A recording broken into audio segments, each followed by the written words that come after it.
Hi guys, it's Jeff. I'm gonna try again to film some more artifacts. Um, didn't quite get finished again with what I want to try to show, um, and feel like I need to finish, starting it, and get it over with. And I can move on to something else. Thanks a lot. Appreciate you watching. See you. Okay, so we're back again.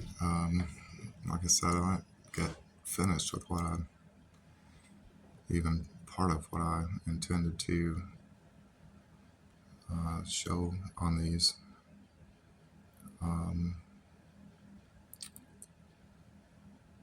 so we'll look at a few more. I know, a lot of people are probably going to get really bored with this and tired of it pretty quick. But if you're interested in it enough to watch it, then I think it's great. And I'm glad to do it. One of the things that I have yet touched on are utilized flakes. Flakes that have basically no edge work, no retouch, and were used, made, and used pretty much just like they broke away from the rock. This, of course, a lot of people might think this is just a flake.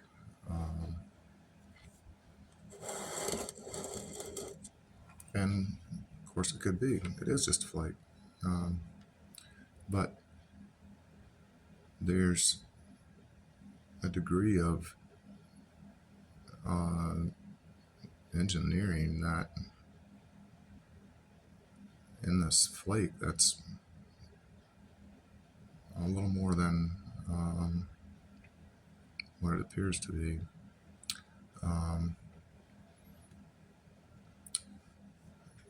The cortex is a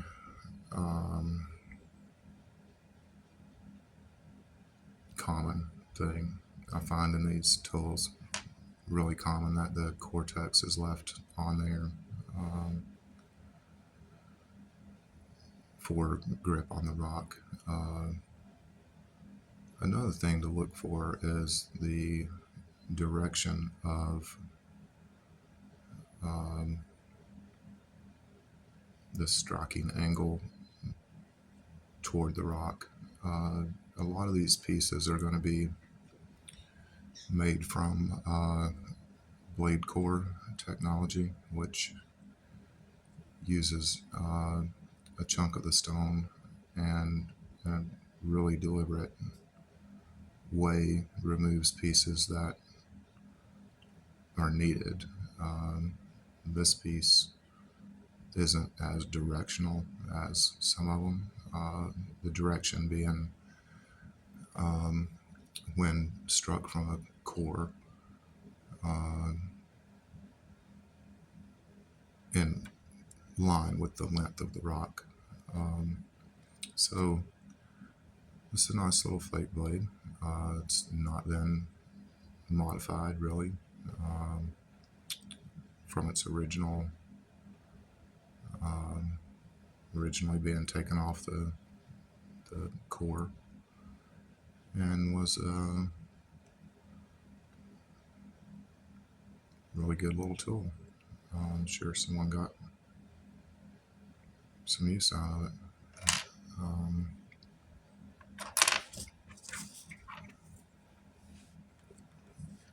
This piece is a flake of banded rhyolite. Almost no retouch. Tiny bit of cortex. Several cutting surfaces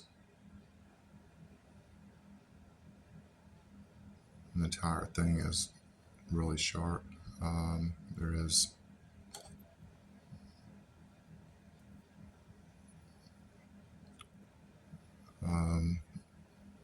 earlier looking at it, there is a way to hold it that seems to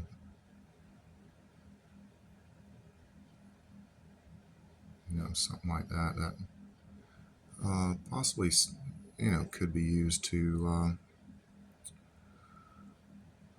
split well, anything, but what I think is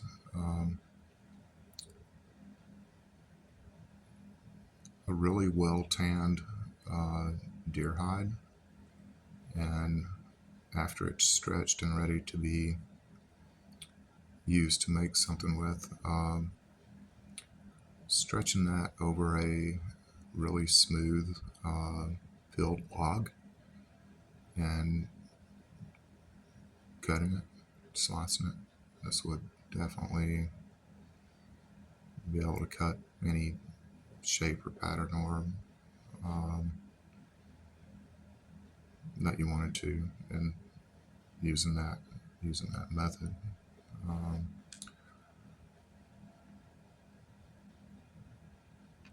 Rhyolite isn't found exactly where I'm at, but it's not too far away, and I find some bit of it, some knives, some points, and of course some tools. This little flake blade is basically the same as the other two. There's no retouch. There's no flaking on it other than the original production. But because of the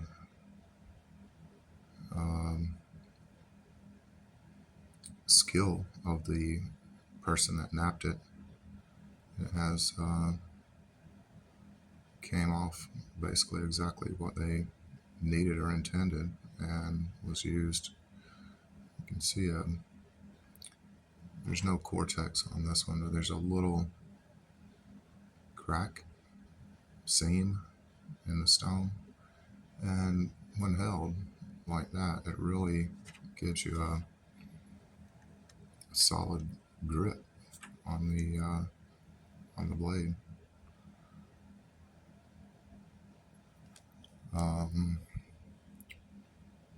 So if I can find it.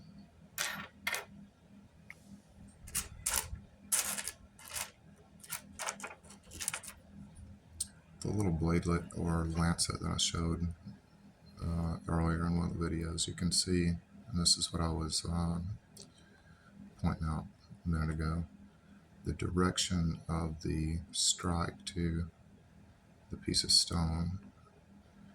This one was, of course, struck there. It removed the blade that way, and there's usually, see how this will show up,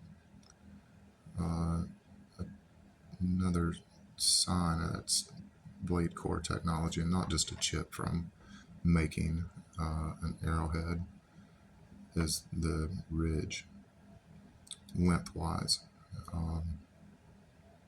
along the length of the piece. The ridge was followed in succession to promote the length of the flakes coming off.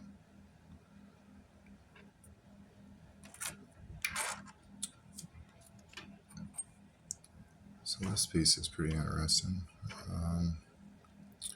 This is a piece of flow banded rhyolite.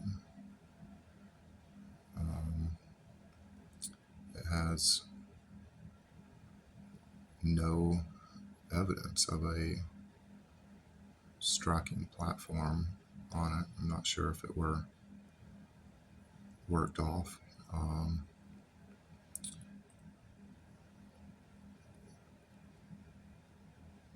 There is some work on it, but there's no vocal percussion. And there's a really nice pattern in the piece of stone. So a couple of the guys that I've saw that are professional flint knappers and study the methods that were used then and experiment with methods to try to learn more from it, have shown a technique that is instead of using a hammerstone or antler to produce the flake, they actually use a wood billet uh, made from a hardwood. Dogwood seems to be mentioned several times. Um, I'm sure there's other woods that are hard enough to possibly do that too. I've never tried to break a rock with a piece of wood, so I can't say anything about that.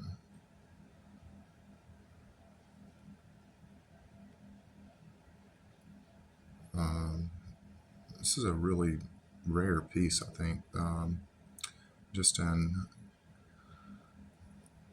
the number of artifacts that I've found, the number of artifacts that I've looked at, the collections that I've looked at, the artifact shows that I've been to.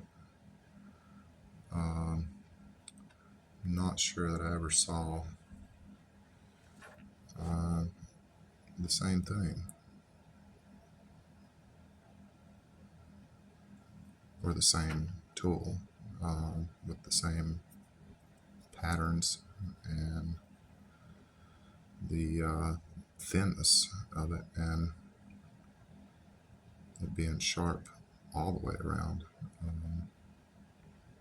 It's not non-typical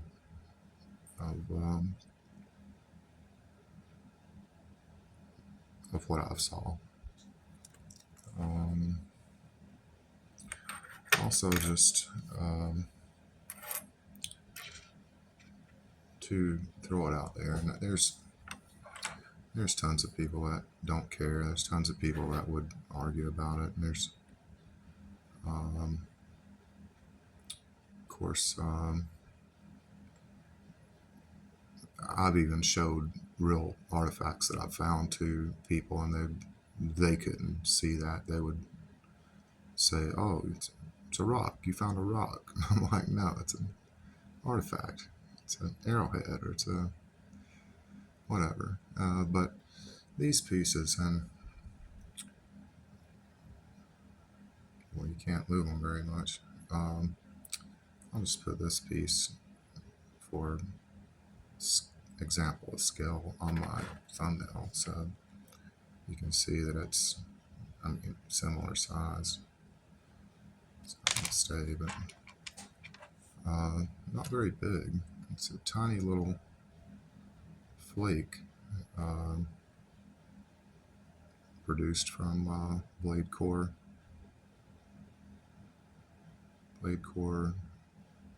striking.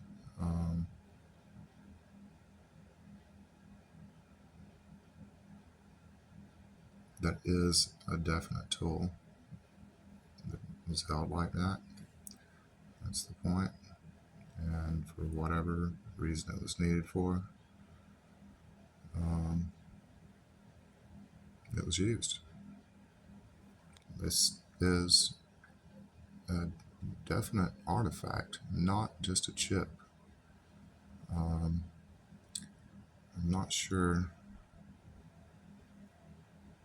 how big an area that holds true of, if there are ones that are in areas where there's more chert. It really makes me wonder if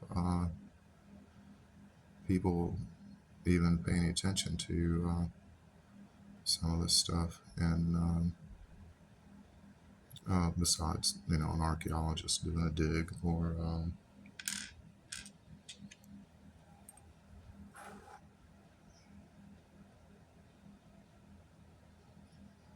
same thing.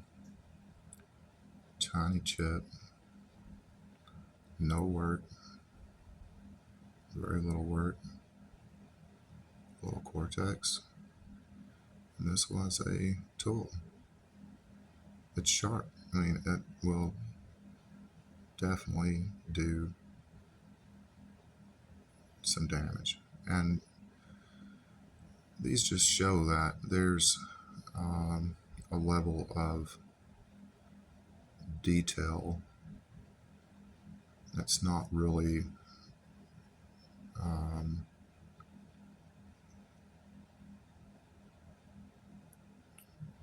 much more than what we probably think of as a person living as a survivalist um, in the Stone Age. But they were apparently doing some really detailed work with some of these things.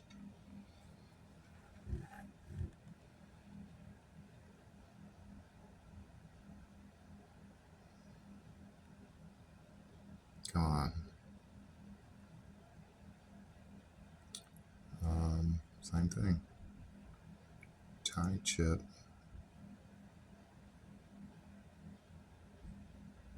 Razor sharp edge. The little point is the tool. And it was used handheld.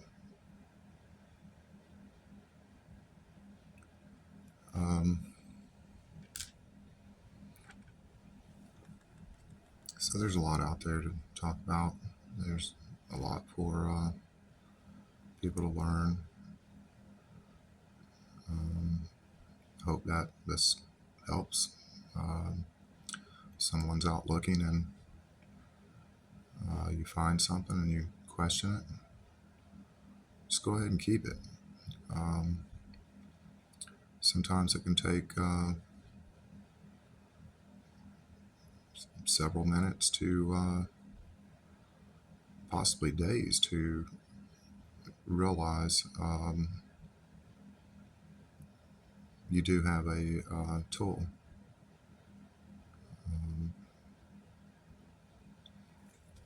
Actually have two of these. So I'll show those real quick just to you. I'm not sure what they are. If anybody's got any ideas,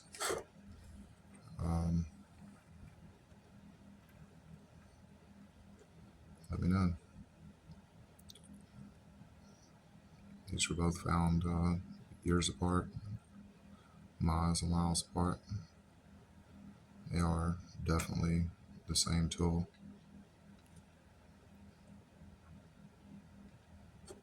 Made for the same purpose, whatever that purpose is. And like I said, if anyone's got any ideas or has found anything similar, it'd be cool to see it. And I'm going to try to keep this a little shorter than the last one. Sure, most people that watched it went to sleep before it was over or clicked away.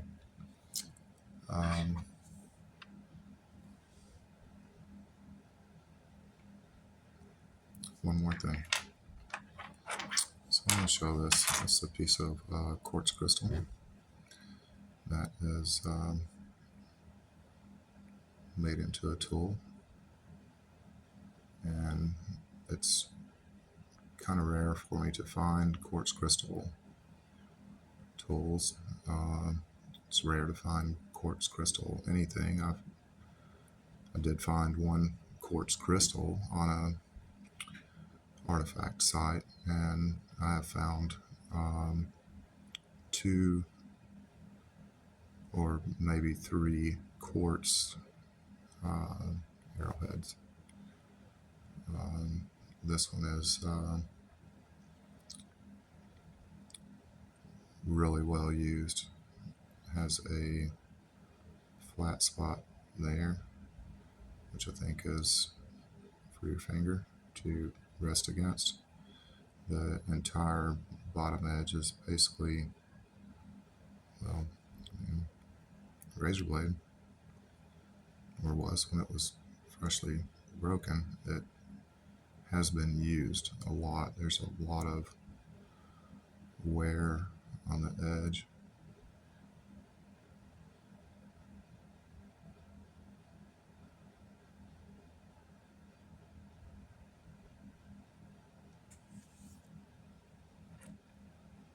There you go. Thanks for watching.